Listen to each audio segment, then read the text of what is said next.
pastor Jorge Linhares, ajudando aqueles que precisam e que certamente necessitam desta palavra. Eu vou basear a minha palavra em 1 Coríntios capítulo 9, do versículo 7 até o versículo 14, porque o assunto é sustento pastoral.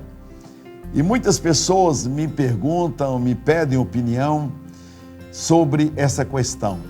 Então eu fiz algumas anotações que poderão trazer luz a situações obscuras, que o Espírito Santo possa iluminar você que é pastor, você que é diretoria, você que é membro da igreja e todo o corpo de Cristo. O objetivo é simplesmente ajudar.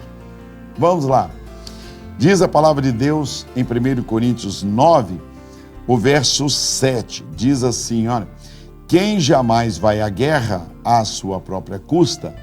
Quem planta a vinha e não come do seu fruto? Ou quem apacenta um rebanho e não se alimenta do leite do rebanho? Está vendo o que diz a palavra de Deus? Porque o capítulo 9 todo trata sobre estas questões. Então eu fiz algumas anotações aqui para ajudar diretorias, ajudar pastores, suas famílias, para que a gente possa ter uma vida muito melhor e esse relacionamento igreja, rebanho, pastor, família do pastor e ministério. Vamos lá. É um assunto melindroso, é verdade, porque muitas vezes programas de televisão, como a Escolinha do Professor Raimundo, ela menospreza pastores, ela zomba de pastores, né? Os escândalos e mau testemunho também machucam e atingem. Então vamos passar a sacolinha e sempre a imagem dos pastores, Jim Jones e etc. Né? O dinheiro não é mal. O que é mal é o amor ao dinheiro. Então o dinheiro é necessário, mas ele não pode ser o ponto de discórdia da nossa vida e da chamada ministerial. Em 1 Timóteo 6,10 diz que a raiz de todos os males é o amor ao dinheiro. Interessante, não é o sexo, tá vendo? Não é a idolatria humana meramente de qualquer apóstolo, de qualquer homem, mas o amor ao dinheiro é a raiz de todos os males, né? Então teremos algumas considerações. Em Jeremias 3, de 15 a 17, disse que a igreja, ela terá pastores sempre segundo o coração de Deus. Se a igreja cuidar do pastor, ela nunca terá um mercenário à sua frente. Ela vai ter sempre um pastor, é o que está em Jeremias 3, de 15 a 17. Se a igreja cuidar, ela terá pastores dados por Deus. Então vamos lá, consideremos o ministério. O pastor é chamado por Deus. Item número 1, não esqueça, o pastor, ele não é empregado, ele é um ministro chamado por Deus.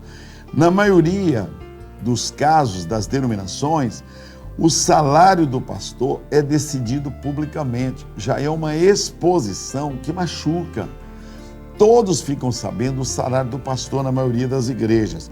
O pastor não decide salário das ovelhas, mas as ovelhas decidem o salário do pastor. E isso muitas vezes expõe negativamente, né? Muitos pastores se retiram quando o assunto é o salário deles. Está lá a diretoria reunida e aí, por questões de ética, o pastor sai. Ele trata de adultério, de prostituição, de homossexualismo, de roubos, de divórcios, de casos terríveis dentro da igreja. Mas na hora dele tratar o assunto na família dele, ele sai. Eu fui presidente do Conselho de Pastores Batistas e presidente do CIMEB, com mais de 19 mil pastores, e sou há 5 mandatos presidente do Conselho de Pastores do Estado de Minas Gerais e ministro sobre pastores para pastores no mundo todo. E eu sei o que eu estou falando. Pastor, ele sai na hora que o futuro dele está sendo decidido, o que é um grande erro. Ele deve ficar ali naquela reunião. As ovelhas, muitas vezes, por culpa do pastor, então a culpa do pastor, ele sai na hora que vai tratar o assunto que diz respeito às finanças, sobre a vida dele. Ele também não ensina do púlpito, por ética, por medo, e aí ele não ensina. Então muitas ovelhas, elas erram porque elas não são ensinadas. Muitos pastores escutam piadas pelos corredores afora, com respeito aos seus pertences. Eu uma vez comprei um carro, e olha que eu trabalhei em banco, eu tenho livros, etc. E uma vez eu comprei um carro, logo que eu parei o carro em frente à igreja, uma ovelha passou e falou: "Ei, pastor, o jogador fulano de tal deu para o senhor esse carro, né?" Na hora eu não tive resposta, eu não sou de ter respostas na ponta da língua, mas eu fiquei calado. E depois eu cheguei em casa, ruminando aquilo, falei: "Poxa, eu trabalho, eu guerreio, eu faço jus ao meu salário e eu tenho que escutar isso porque eu sou pastor, né?" Muitos e vários filhos de pastores, esposas, são humilhados nos corredores das igrejas. Por quê? Porque os pastores não defendem a família pastoral. Muitos pastores, a grande maioria, não tem casa própria, não tem carro, não tem um plano de saúde. E olha que eu lidero milhares de pastores, hein? Filhos de pastores se revoltam e se desviam. Por isso que você vê muitos criminosos com o nome de Josias, Uzias, Urias, Neemias.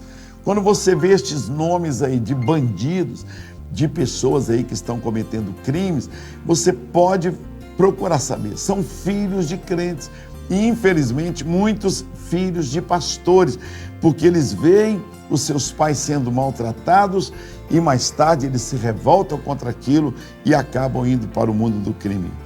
Em muitos casos, o salário está congelado há anos, porque não é atrelado ao salário mínimo. Então, em muitos casos, o pastor recebe uma ninharia e aquilo há anos, desde quando seus filhos eram pequenos, agora são filhos adolescentes e a igreja não se move, as pessoas não se tocam para cuidar de remanejar a questão do salário, de atualizarem o salário. Pouquíssimos pastores têm boas condições. Em Belo Horizonte, particularmente, onde eu sou pastor, no máximo uns 10 pastores têm uma vida realmente mais confortável. No máximo, uma cidade com 3 milhões de habitantes, com mais de 1.000 pastores aqui na Grande BH e Belo Horizonte, nós temos pouquíssimos pastores que têm uma condição realmente digna de um homem de Deus, né?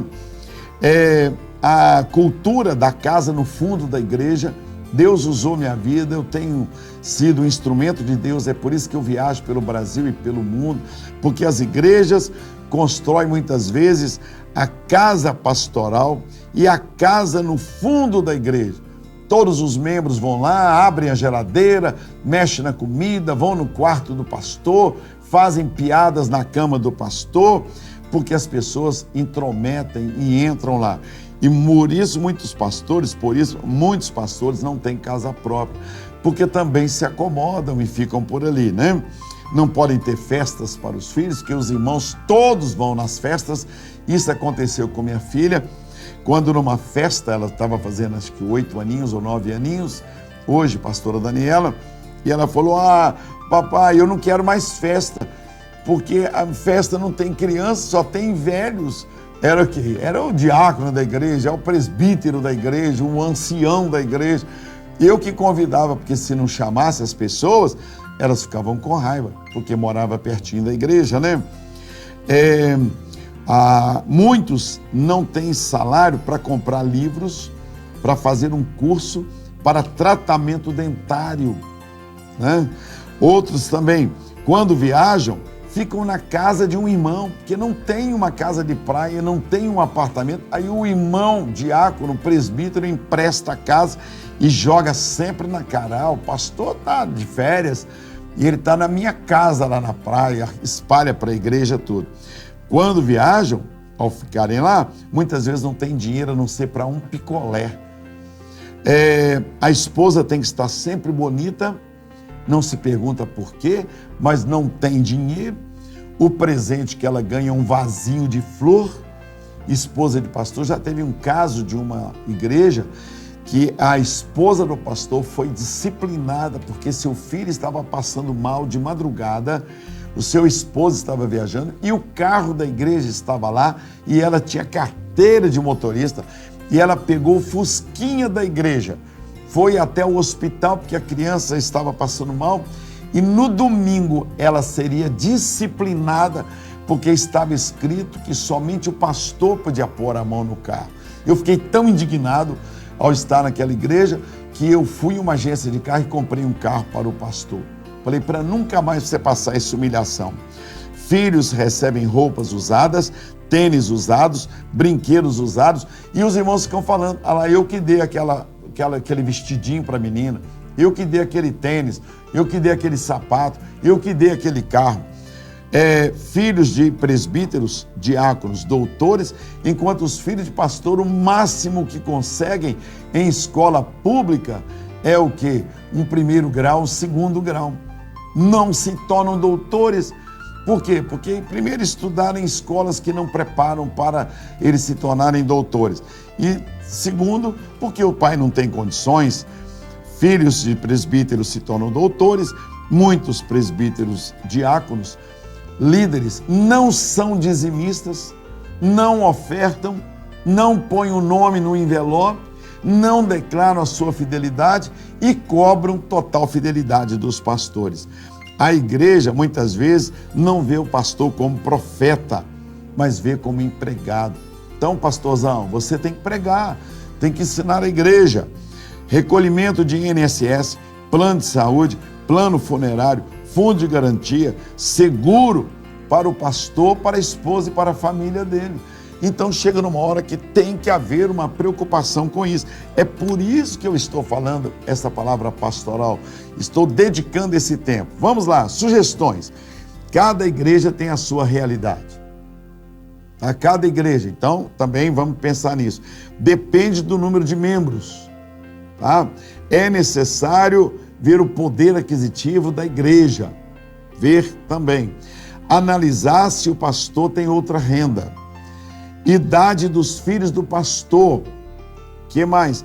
Pastores auxiliares, não é só o pastor da igreja, também tem o salário e uma vida digna, mas os auxiliares também, despesas fixas da igreja e despesas fixas do pastor, necessidades, despesas também da esposa, família. E os extremos são perigosos. O dinheiro tem que ser gasto, investido de forma com qualidade, com inteligência, com sabedoria. Sugestão, agora, de distribuição financeira. 30% a 40% para a construção e para o patrimônio da igreja, aquisições. 30% a 40%. 20% a 30% sustento pastoral, com critérios de funções, presidente, auxiliar, os missionários, os que são tempo integral, tempo parcial e pastor emérito, aposentado. Então, da entrada da igreja, de 20% a 30%, tem que ser investimento na vida ministerial. Os outros 20% a 30%, missões locais, nacionais e mundiais e beneficência. Então está aí os 100%. E toda a igreja deve guardar 10% para eventuais, para também despesas de 13º e também fundo emergencial. Então, igrejas, precisamos desses percentuais, 30% a 40% da entrada da igreja, construção, patrimônio, aquisições, etc. 20% a 30%, sustento de pastores, com critérios de funções, se o pastor é tempo integral, etc. E também beneficiar os pastores auxiliares. De 20% a 30%, aplicar em missões, porque o ID de Jesus, com bíblias, com folhetos, com congressos, missões e sustento de missionários no campo. E 10% para eventuais. é uma sugestão minha, de acordo com cada realidade, e estou aberto. Se você escrever para mim, prjorgelinhares@hotmail.com, Conselho de Pastores do Estado de Minas Gerais.com.br, você coloque a realidade da sua igreja e eu dou a sugestão. Temos aqui um departamento jurídico que pode mandar uma sugestão para a sua igreja, para o seu ministério. Então fica aí a minha palavra, igreja, cuide do seu pastor.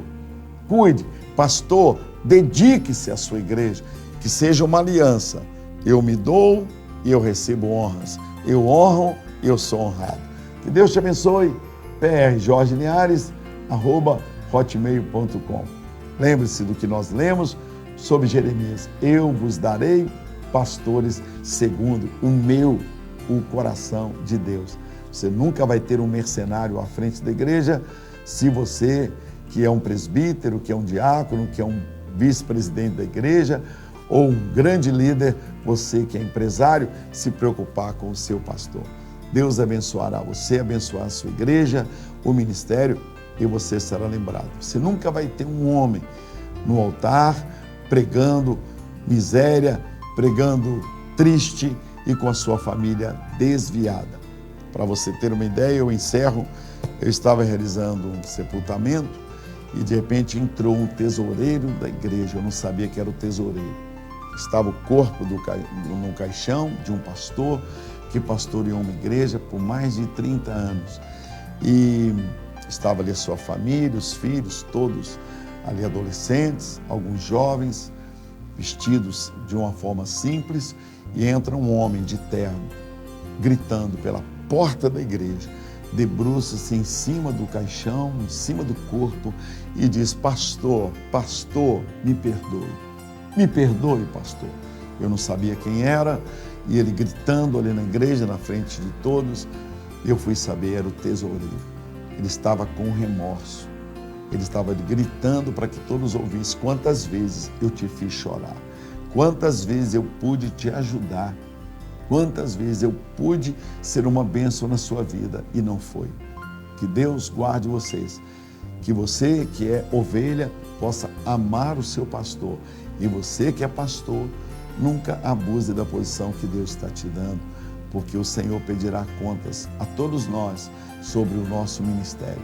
Mas eu tenho certeza absoluta que, havendo uma aliança, uma entrega, uma dedicação, nós caminharemos bem e estamos prontos a ajudar qualquer ministério que realmente precisa de uma orientação.